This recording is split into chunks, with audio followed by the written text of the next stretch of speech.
Siouxland, make some noise for KCAU-9 Sports Zone with Sports Director Anthony Mitchell and Sports Anchor Noah Sacco. Your inside look at all the local sports action begins now. We're the Sioux Center Warrior cheerleaders, and you're watching Sports Zone, and the highlights start now. Good evening, everyone, and as you can tell, the studio lights are red.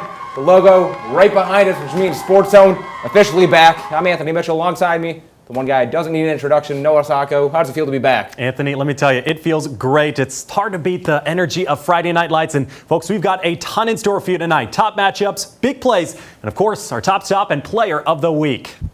Now let's start things off with our Sports Zone game of the week. The first one of the fall. It's an inter-class showdown of Northwest Iowa squads.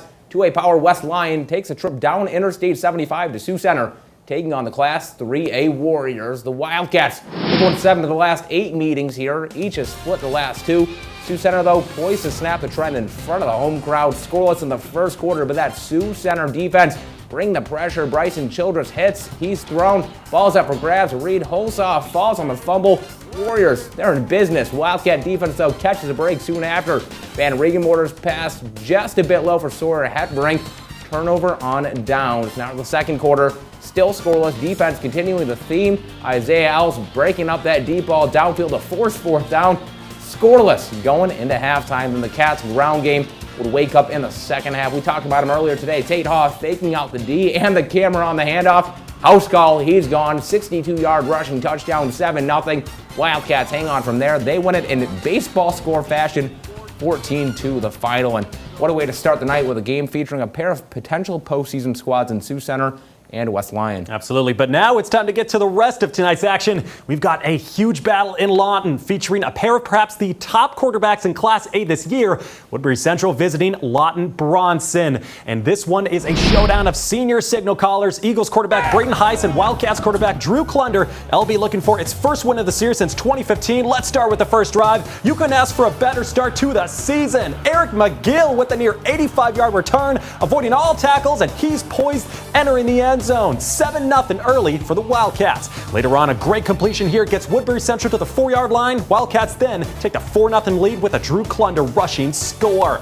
Eagles would get that offense going in style, though. Staying in the first quarter, look at Loudon Grimsley dodging those tacklers, and he is off to the races. Grimsley showing off the speed, making a 52-yard house call. That cuts the deficit to 8 points, but it's the Wildcats winning a thriller to open the season, 27-24, the final.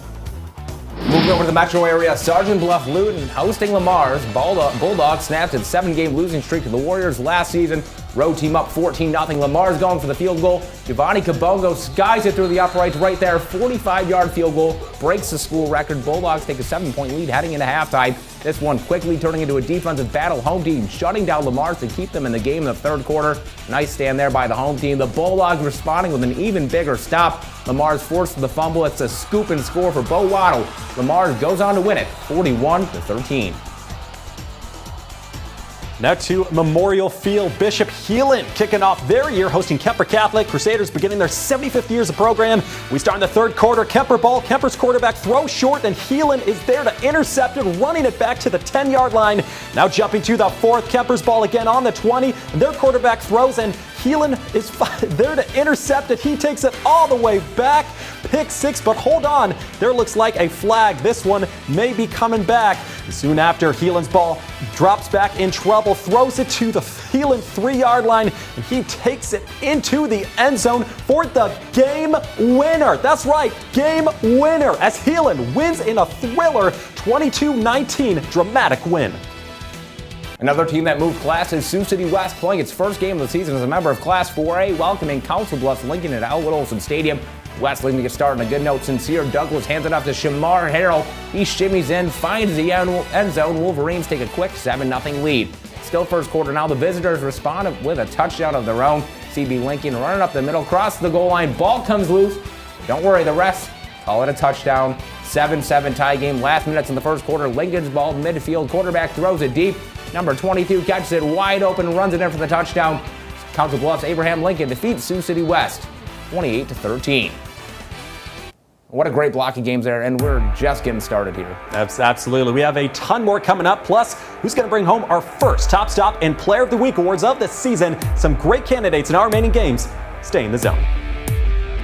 We're the Norfolk Catholic Cheer Squad! Don't touch that dial! Sports will be right back. Let's go!